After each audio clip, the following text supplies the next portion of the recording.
Okay, everyone, welcome to this stream. Welcome also to my co-commentator, Elias. Hello. Hello everybody. And we are ready to follow Norway's attempt to stay on in this battle for the World Championship online. As you may know, this is the third match out of the 5 individual matches of this round 11 encounter between Norway and Japan. And since Japan already they have won 2 of the matches on Friday and Saturday, Norway really must win the rest of the 3, and they must start today to win. So this will be an exciting match, and it takes place at the Backgammon Studio Heroes. And Elias and I are looking forward to this encounter. So the setting for this match couldn't be more exciting, with Norway having desperately need to win in order to stay in the match for the title. Right. So there is a pressure on Rune, but he's used to it. So I think he's coping well. Yes, and this is more or less by accident the same setup as we had in the Christmas time, when we also commented Rune, and I also had you as co-commentator, and then it was against Denmark, and now it's Norway against Japan. So we know Rune, and we have commented on him. He's one of your clubmates in Bergen. Indeed. And the Japanese player is a strong player. He's a grandmaster, and he has won some important competitions, I understand, in Japan.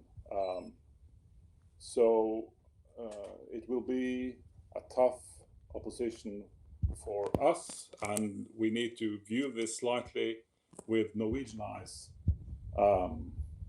going forward.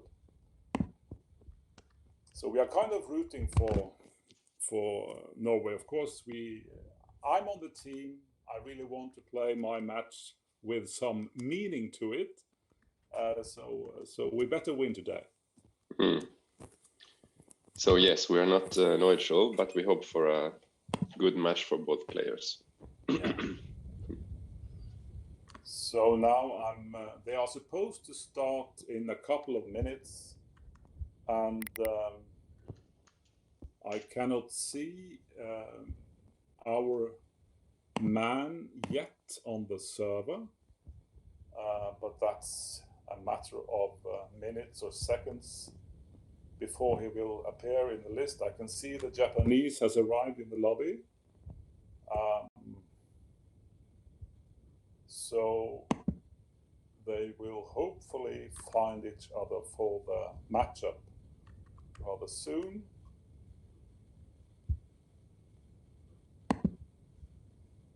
So the match is a 13-point match, which is it's not in fact it's not a very long match, but it's long enough to have some action in terms of turnarounds and in terms of lopsided cube scores if need be. So it's a nice format in some sense. You know, you never know how a 13-point match turns out. It can be over in a couple of games, and you can also play for a couple of hours. So that is true. That is true.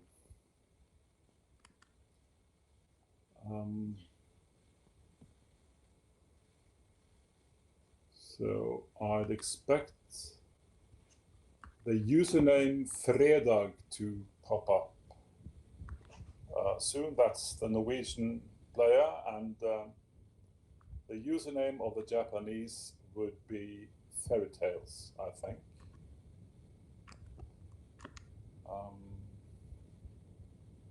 So there is Rune. He has arrived at the playing site, and then I suspect it's only a matter of seconds until the match is on. So here's his ready flag,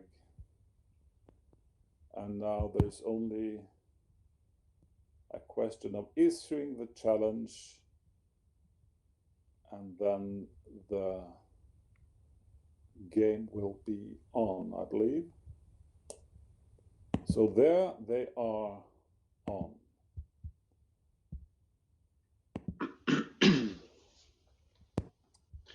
So, so far, it seems it's the Japanese player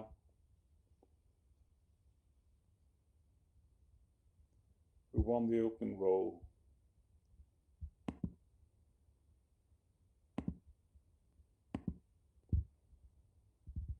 And now I did that observer swap, so I have the Norwegian player as black. I hope this will be the case also in the stream.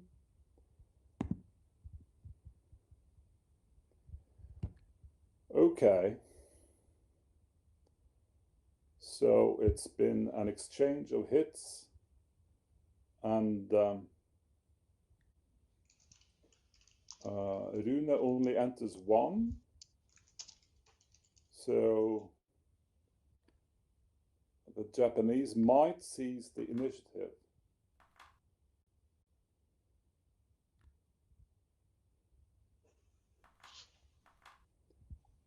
But Rune chooses to hit to take away some of this initiative.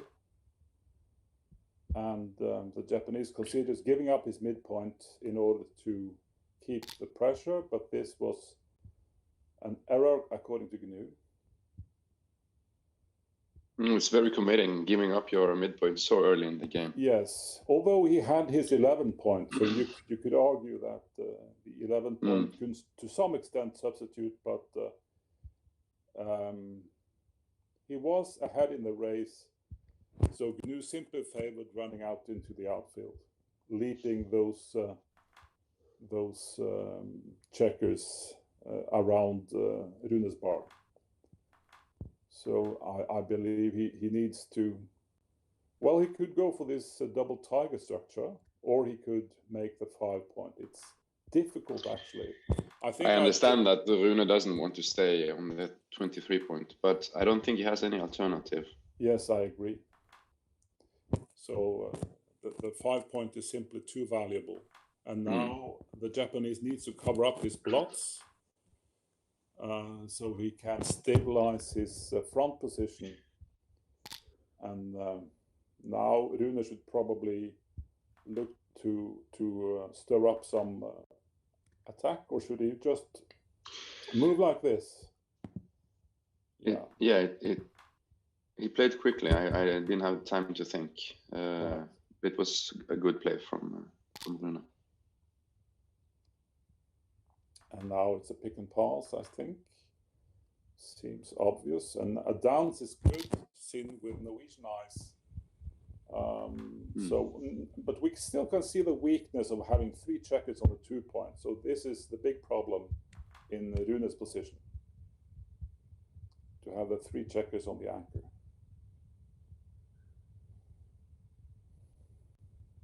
But he cannot do anything with it for the time being.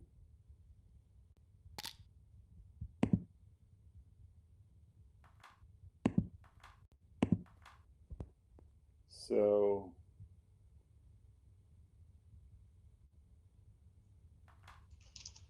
yeah, it's difficult to commit to the blitz.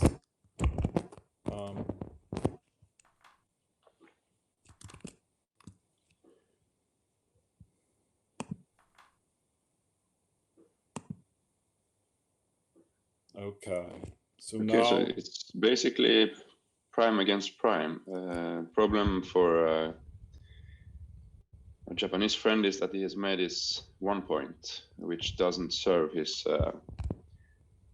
prime schedule. Yeah, right. And the Japanese prime has some holes in it, whereas Rune has a very compact and nice prime. Of course, Rune's problem is that he has 3 checkers behind this white structure. So now he really needs to produce a 3. That would be perfect.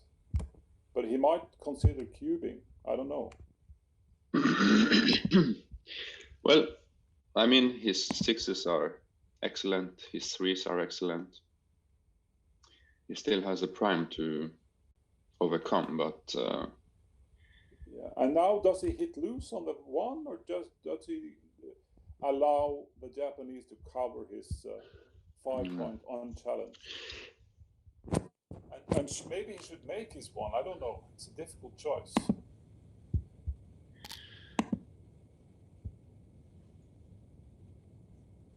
And now the Japanese dance, I think, might invite the cube. I don't think Rune can be too good with 3 checkers back.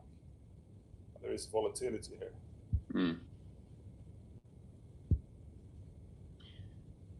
I think this looks to be a point where you would cube on the basis of the ensuing volatility and the strength of your 5 prime.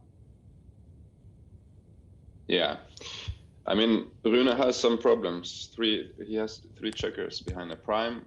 He has rolls like 6-4 that are kind of bad, double 4. Yes.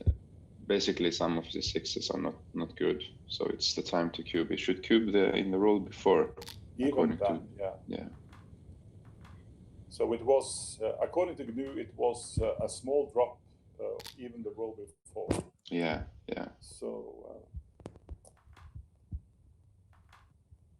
Okay, so their PRs are sky high right now because of a couple of mistakes from both sides, but I guess it will go down again. Yes. Within some rolls.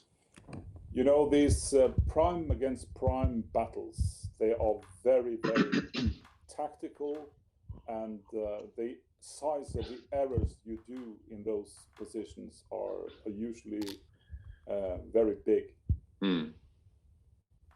So those are difficult game plans to do correctly. Each step. Oh, this is almost too nice a number, but I think this offensive plan is good. Wow.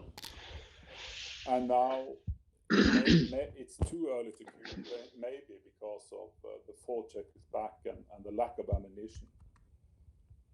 He only has 7 checkers in the zone, but the opposition has 2 on the bar and no anchor. So again, it could be a volatility cube. But I believe this would be an easy take. So I could understand if it takes a roll.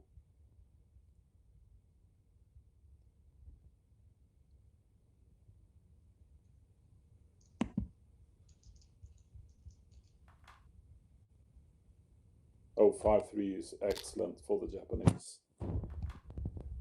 So now Rune needs to recalibrate maybe his game plan. He needs maybe to hit on the 3 or just start the run.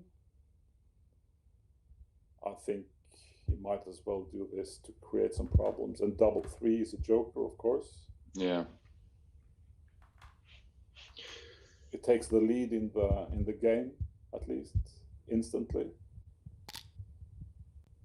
Well, the game is still very, very open. Yes, and a very nice return of Rune with a double 4.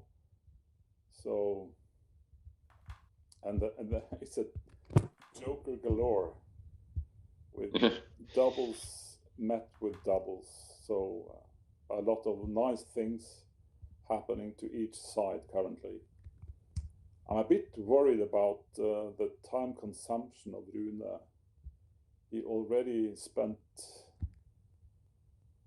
some time on the first game, but it was a difficult game, and it was important to consider those cubes. Oh, it's interesting. How do you play this? Make them 9 and then jump out like this, I think. Creates a somewhat balanced.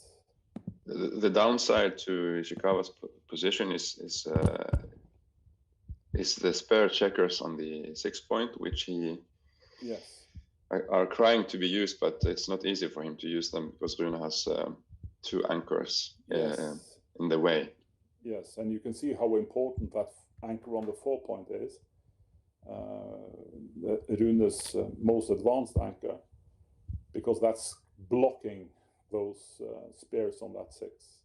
And also we see that the Japanese lacks checkers in his own outfield. It's Rune who owns his 8 point, so this looks to be a long and complex battle.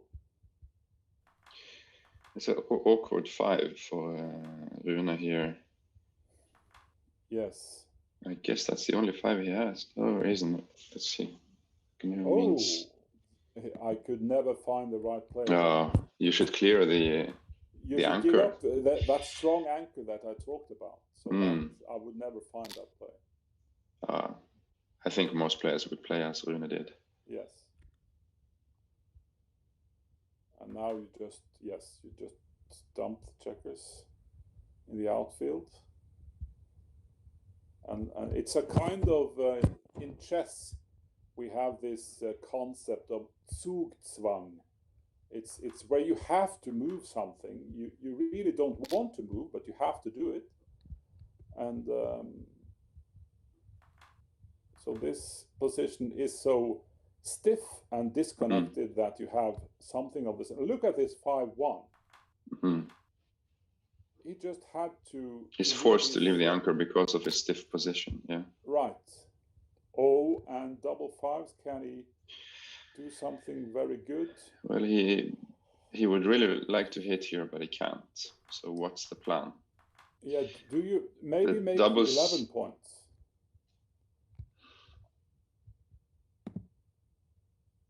Yeah, that was the right move, as Marius. Your move. Yeah. I think Rune, he doesn't want to leave the anchor. He probably sees the anchor on the 21 point as his biggest asset right now. So it's I agree. It's kind of psychologically difficult to leave it. Yes. Oh, this is a nice development. You pick and cover.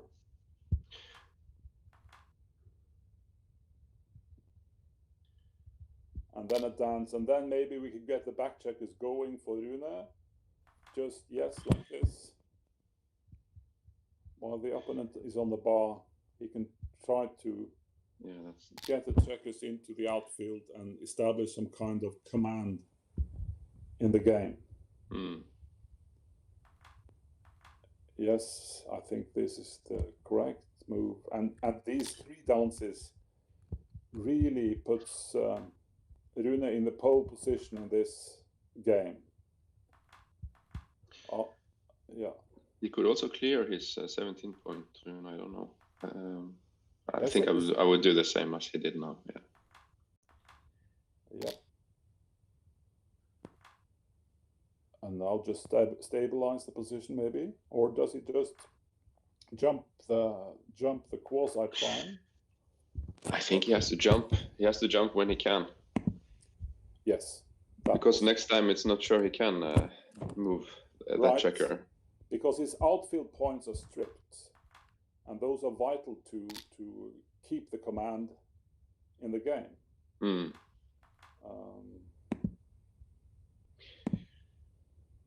So now Nishikawa is leading the race. Yeah, so now he's back in command again, and the double 5s. But now this makes the race kind of even again. Yeah. So this is maybe... You jump. Yeah, time to jump, because he doesn't have timing to stay behind. Right. And by jumping, the race is kind of even.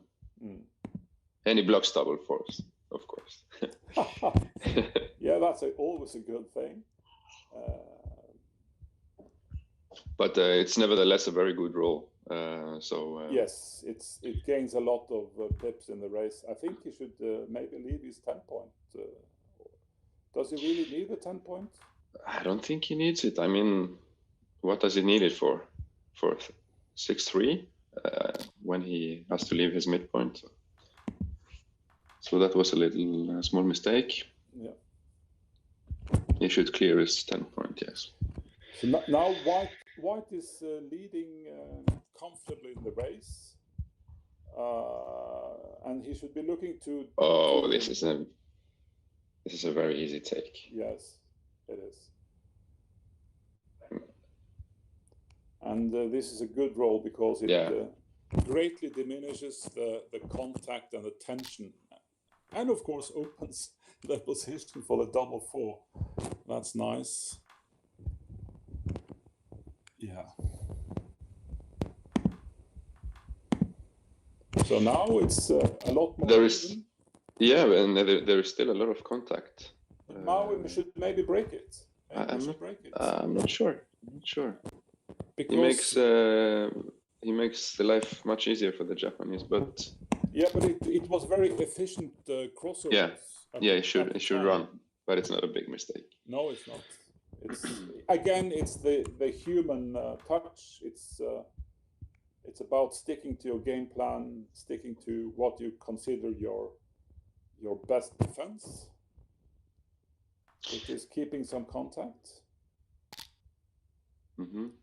And now, of course, we see that Black's pieces gets rather deep, and so GNU in fact favored volunteering a shot, as there are holes in the white position, and this is very nice for Rune. The double 3. Yeah. So now Rune is actually the favorite. Yeah. Being on roll with 1 pip behind. And an ugly hole on the 4-point of the Japanese position. I think Rune needs one good sequence now, and they could sweep the cube back. This is. Yeah, and this was a good sequence, and this is enough to cue.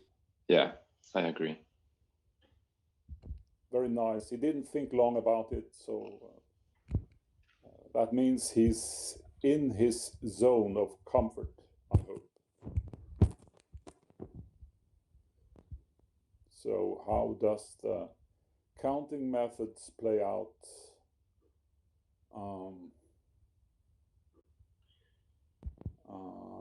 1763.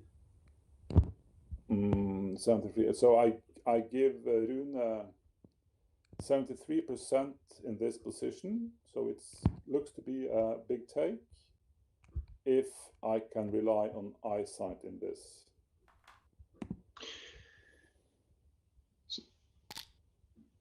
Wow. So it was, in actuality, GNU said it was 76% for Rune, but still, yeah, there's a double 6 there. This is probably 1, 2, 3, 4, 5. Some people commented that the sound was kind of low on the YouTube stream. Is it okay now? Can somebody confirm on the chat? Okay. Yes, I'm afraid I placed my hand somewhere it shouldn't be. So it could well be my fault. I hope it's better now. So Rune being a little behind, he's probably, if he's able to, he will probably play a little more aggressive. Yes, but not much. It's still not.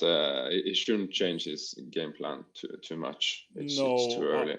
I think maybe it's when the cube gets turned in one direction or other, then it's maybe more interesting to sharpen the game plan. But now,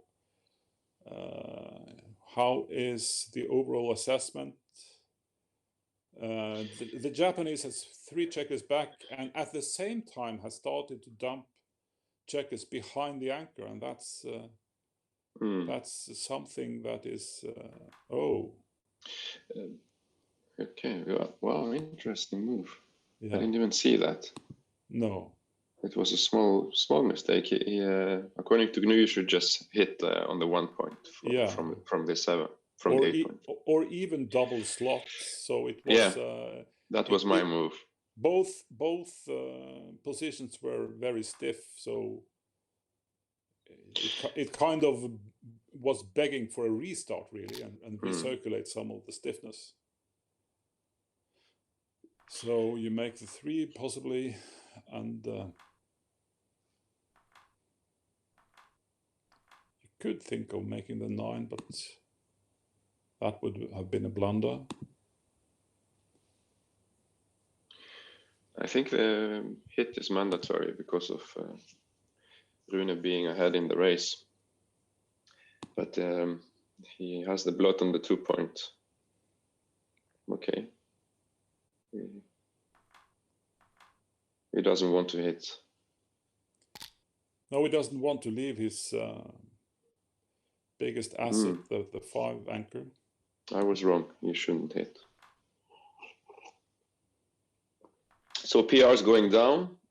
Rune is playing 6.6 and Nishikawa is playing 5.9.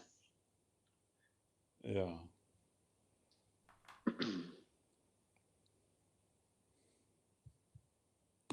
It has been a difficult game till now. Yes, because of the stiffness and they haven't been given very easy dice combinations.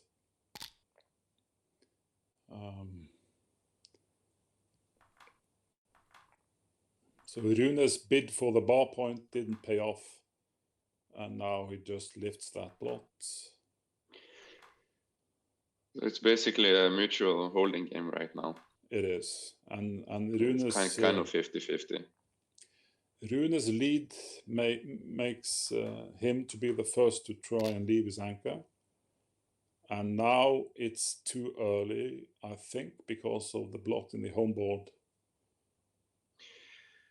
Yeah, I mean, he's outboarded, so he probably should play conservatively. You really want to leave that anchor with a hit, but not with that blot on a high point.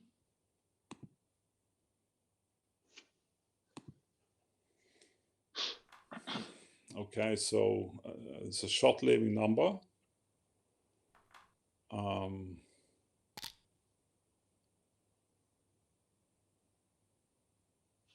And now, yeah, he probably chooses this symmetrical choice of giving up his 8 point. And now we could see the double falcon if he rolls 2 high numbers, or even this. Oh, that's great. Perfect way to leave his anchor. And now it was a good return as well. So it's a possible cube, maybe a little early. But the white has this open 5 point. So yeah, here comes the cube. And I believe it's an easy take. Yeah, I agree.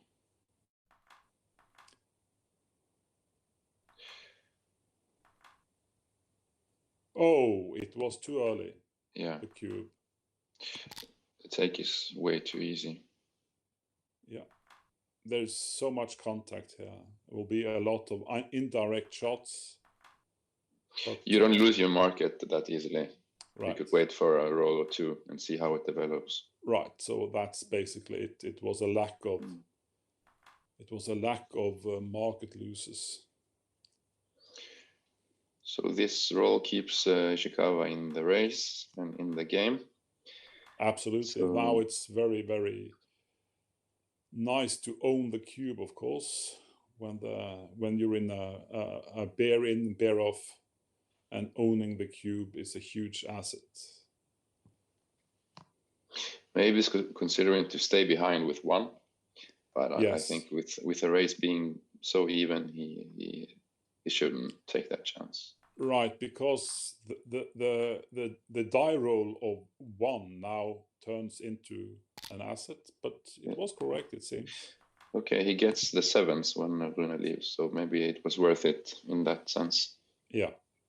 But he risks the pick and pass sequences. He risks the pick and pass, and those pick and pass numbers are bad running numbers. So that was the downside. And this Rune has a hole on his 5 point, which is not as bad as having a hole on the 4, but still he has to play his 5 deep into the 1 point. Right. And this maneuver where the Japanese left one man standing on his anchor, I believe that's a maneuver that Michi has dubbed the dragon tail in some sense.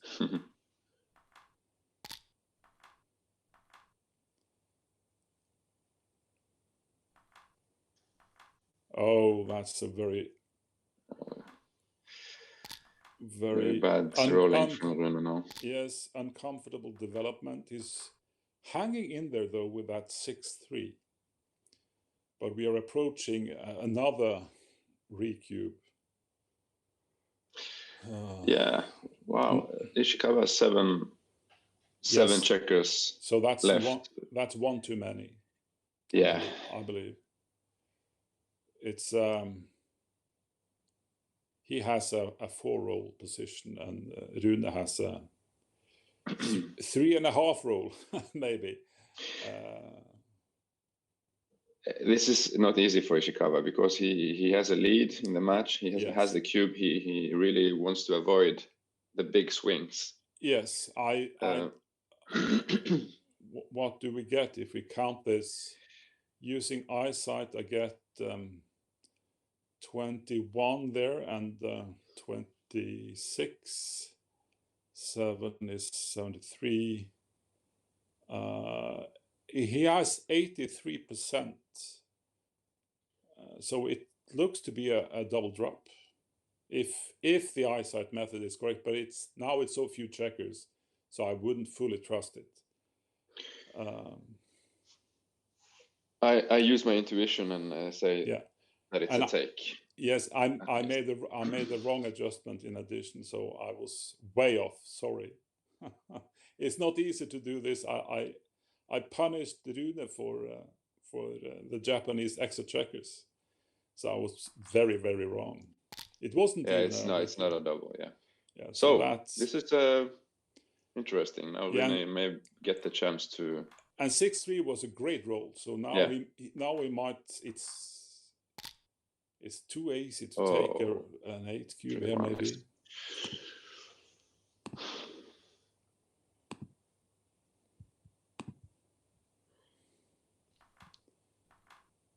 Yeah. Now double 3s and double 2s don't work. Can he make them work? No. No, I don't think so. He needs to roll the double 4, maybe. No. Oh, those 2 games were really hurting, of course. It was the same development in both games, with Rune having a good lead and then losing it to some doubles.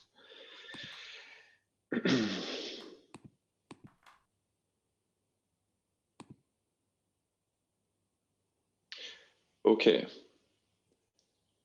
Yeah. So Rune having the better position, but still too early for cubing. Yes, now that the Japanese is 5 away and we have this lopsided score, then the score cubes are relevant. But he needs to have some market losers. This could be such a point. This now could have been I think this could have been a cube. But it's slightly behind in the race, of course. But I think I would wait. I think he doesn't have so many market losers, and Ishikawa has only 1 checker behind. Yeah, it would be a different thing if he had 2. Yeah, he had 2 blots though, so that's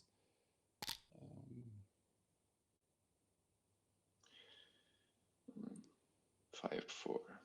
kind of awkward. Maybe you hit loose maybe, and 8-4, just to stir things up, prevent the Japanese from consolidating, and the Japanese also has this blot in his home board. So I'd be looking at it at least. I'm not so sure about this one. Maybe 2 down from the midpoint, even if you don't want to lose your midpoint. That was a good play by Rune. He found the right idea. Yeah. And now he probably needs to extend the blitz.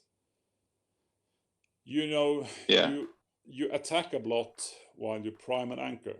Yes. So he has one man behind, and you want to keep that one on the bar. Oh, this is killer double 5. A joker. And of course now Rune is happy to not have doubled. He was approaching something cubable, but now the Japanese turned the table around.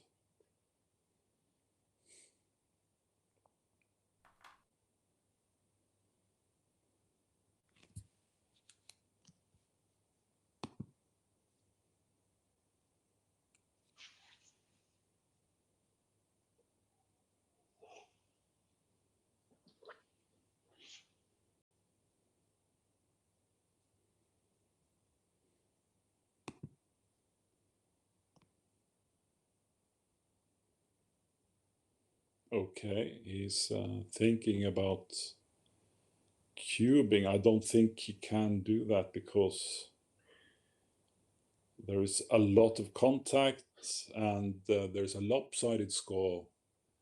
And when the opposition is 5 away, you have an effective take point around 20% or even lower at this lopsided score. So he's, in my judgment, he couldn't be cubing, although the black's frontal position is in a mess. So that's maybe an argument for considering the cube at some point. Rune is just building his board and hoping for getting a shot. And that 6-1 from the Japanese was huge, because it greatly makes it a lot easier to get home, basically. Now this could...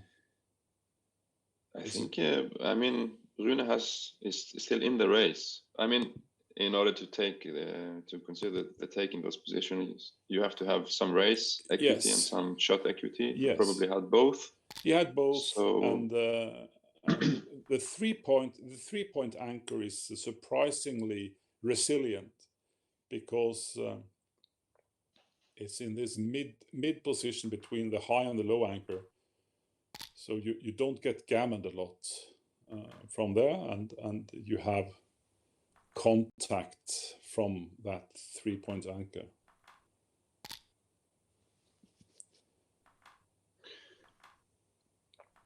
Maybe run with 1.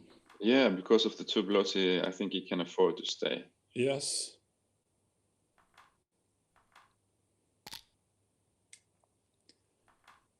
Okay.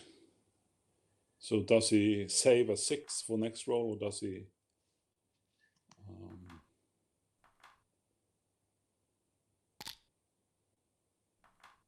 Okay, he's still staying behind, but the prospects for getting that shot seems rather slim. Yeah. Because of the checkered distribution of the high points of white. And now, is there hope? Is there Rune? hope? He needs another one of those.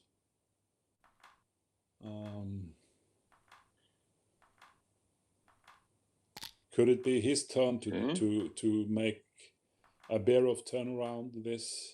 He needs a double. Yeah, 6-5 is this good. was not bad. Yeah, but now the hopes are dwindling, and Rune really needs to produce, or the Japanese need to roll some low numbers.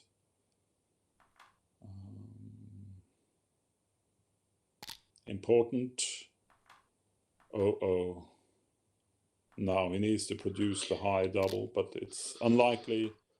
And so we are thoroughly behind. 3 away, 12 away. And he gets the best possible opener almost.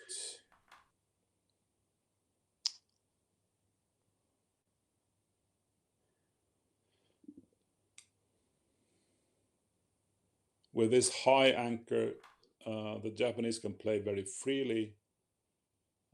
So he's even considering just making a solid point. And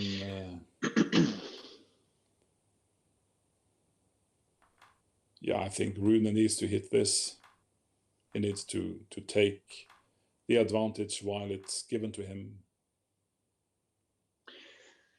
Nishikawa working his PR down to 3.8. And Rune is playing 5.1. And we've kind of had priming games and holding games till now, mostly. Yeah.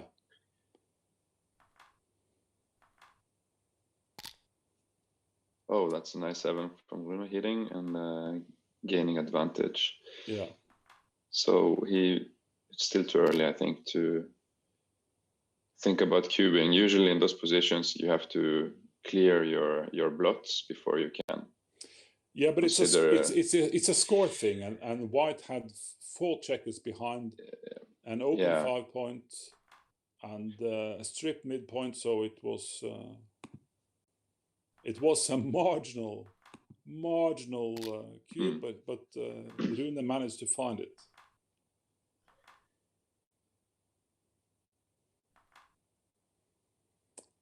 Mm-hmm. So we entered from the bar. I like the switch, but yeah, it's a difficult choice, but this looks very solid. Yeah. I mean, the 4 point is important here. It looks very natural to make it, but the switch has its yes, because of the blots. Upsides. Because of the blots in the white position, it's a very very difficult choice. Yeah, and the switch was. It was right, yeah, because correct. You really don't want your opponent to make the 8 point here and prime you, but he managed not to. So yeah, and now of course also the black position is somewhat stripped. So he need to either leave another shot or give up his 8 point, which is wow. Double 4 is great for him. Yeah. So does he make an outfield point or does he hit? I think I'd be making the outfield point, maybe. It's a difficult choice. Yeah.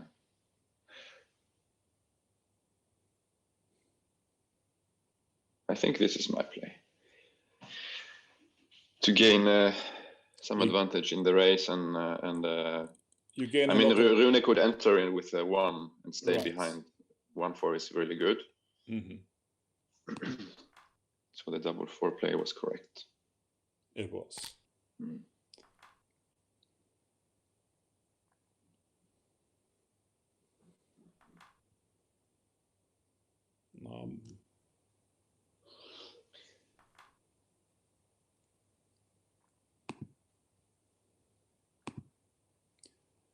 Okay, so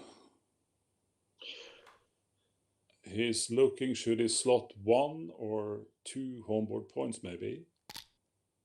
He slotted a 5 point only.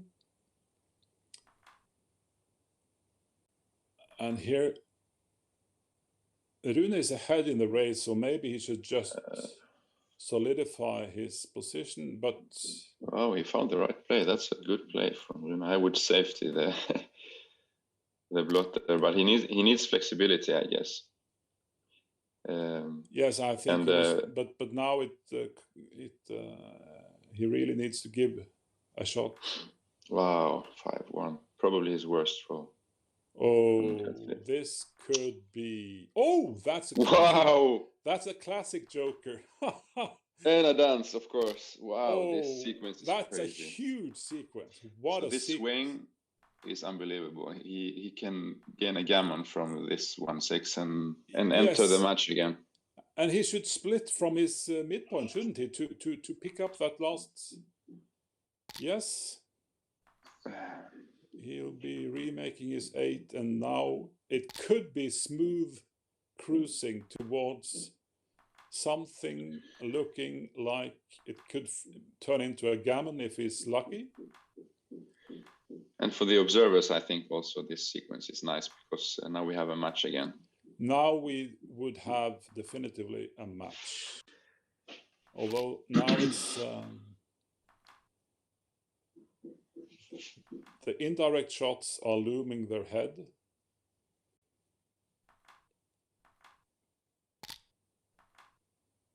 Okay. So after the 6-4. Oh, 6-1. Yeah. Wow. He's a huge favorite for winning the gammon still. Yeah. So let's have a look. After this 6-3, he wins 80% gammon.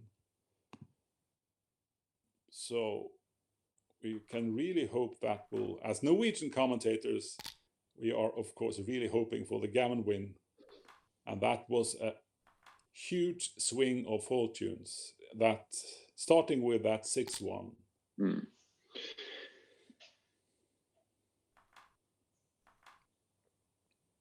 So 10-5. 10-5. Now it's 8 away, 3 away. And a good opening attack.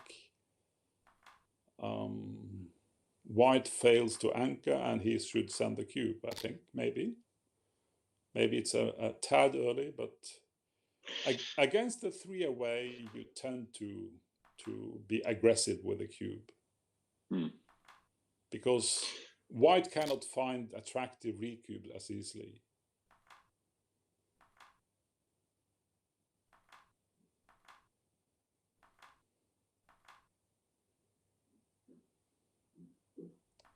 Okay, so now Rune is playing also under 5. You were saying, Hans Marius? Yeah, now I think the Japanese was hugely relieved to anchor up and to having staved off that blitz. Yeah, this is a typical maneuver, maybe. Although he should maybe bid for an outfield point closer to home first. I like the play. Yeah. Preserving his timing. Oh, this is nice. He gets the 8 point essentially for free. Yeah.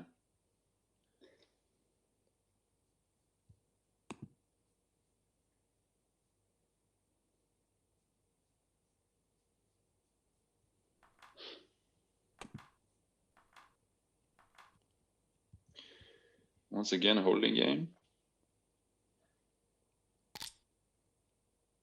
Yeah. And now, yes, already cubed, of course. I need to keep that in mind. Yeah. So, does he pay now? Does he leave the midpoint?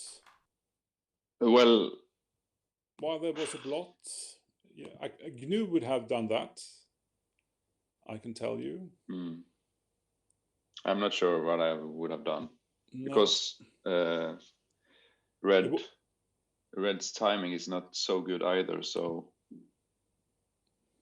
I would probably do the same as Rune did. Yeah, it was the blot on the 5 point, on the Japanese 5 point that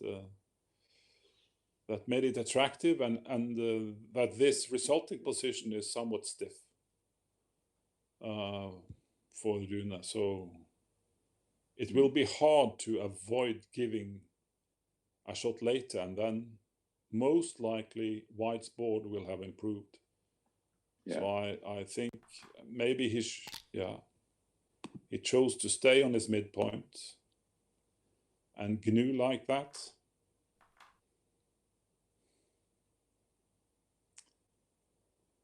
So now he needs to leave his midpoint. Maybe he can Can he play so big? No, he cannot play. No, we can't stay behind with 1 because of the gammon threats. Yeah, yes, and the open 5-point as well. So yeah, it wasn't worth it. Now is a critical. Oh, this. Okay, still alive. Yeah, he should come out maybe to avoid being attacked on the 5-point and to keep the sting of his position with his spare on the 6.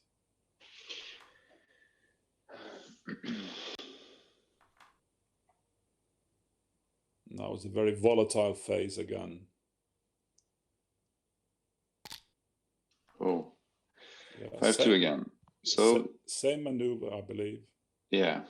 Because that spare on the 6 is really valuable because if he enters with a 5-1 at a later stage. Wow, double 4. It's not good. It's good for the race, but he Yeah. really wanted to hit. So now Rune has the chance to hit back.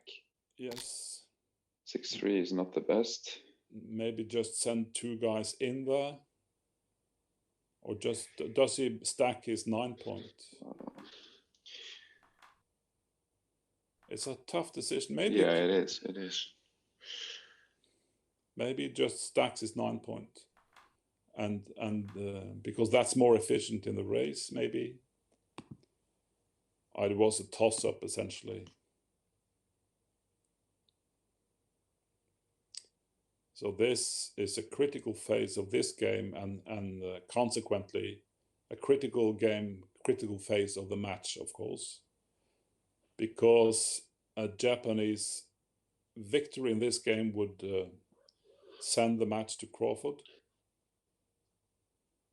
whereas Rune really would get contact if he managed to win this. Mm. Yeah, something like this looks natural. Maybe just. I wouldn't. Yeah, maybe sloting is good for the race. He has 5s to play. It's good for the barrel it was correct. So it is something that we often forget in these kind of situations is the most likely outcome is that there will be no exchange of hits, and even when hit, it is unlikely to be hit on that blot. So that's you prepare for the most likely outcome, and the most likely outcome was no exchange of hits. Now he lifts that blot to hope for a favorable development, and now that's a good roll in this phase. Because it's kind of hard for white to find a recube on the score. Yeah. In a normal score, this would be an easy redouble, but not here.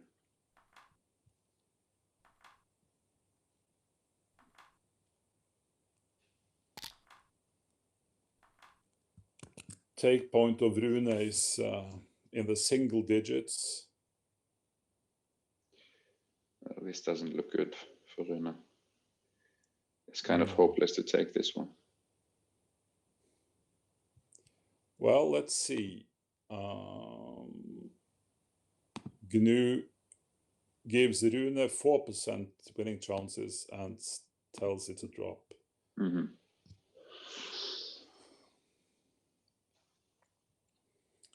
And also looking at the time banks, you could factor in some equity maybe by just making a quick pass of this and hope to survive the Crawford game and then to complicate matters, pressuring the leader on his time. But that's of course speculation to some extent. But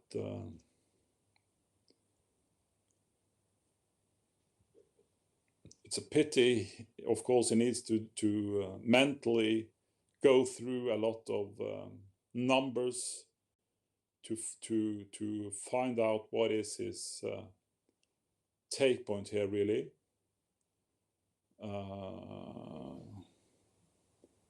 And then, oh, he took, that's a mistake.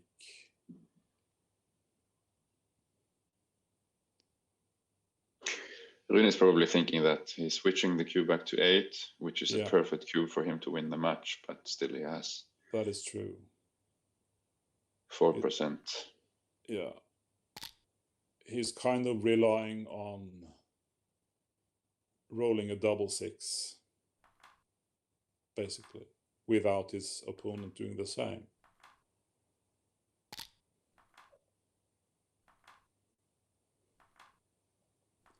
Okay. Oh, double 5. That's a nice development. But still, he needs 2 doubles. Yeah, it's now over. It's over. Okay, so we have a world champion in Japan. So Congratulations.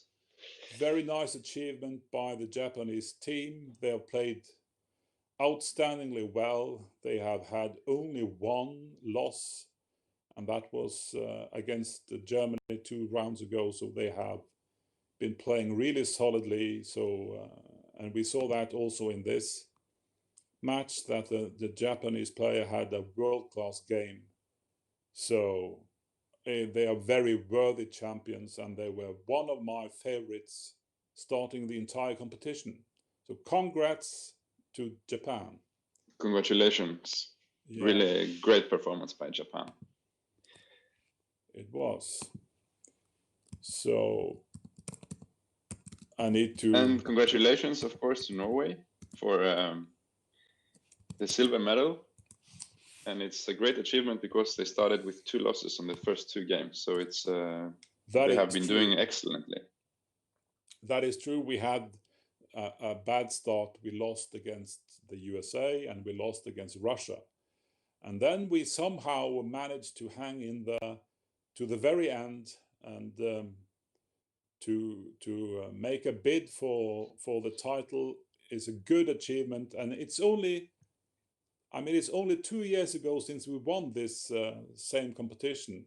When 2 years ago we beat the USA in the final then, and only 2 years later we managed to be in the final stage again, and that's a nice thing, of course. But I think as one of the team members, I'm happy, of course, very happy to have reached this final stage and being in the competition for so long. So it's a nice operation that the WBIF has going, with a lot of online tournaments, a lot of different formats. They have moved many of their tournaments to this Heroes server that has gained a lot of traffic also during the lockdown period across the world. So it really has been a nice venue. And so thanks also to Bernhard Meyer of the WBIF, the World Backgammon Internet Federation, for hosting the event. And of course, there are there's 2 remaining matches in this competition, but they cannot change the fact that Japan has won and gained the title. So again, a big congrats to the Japanese team for their accomplishment. Well, Elias, I think we are then rounding off this. I want to also say a big thanks to Vidar Osen, and a shout out to Lene Thuseth for her design of the setup. So we need to thank the people behind the scenes as well. And thank you, Elias, for being with us in the commentator box, so to speak. Thank you. Yeah. And so I believe we leave it here. So I just say to all the audience and the viewers, have a nice day and see you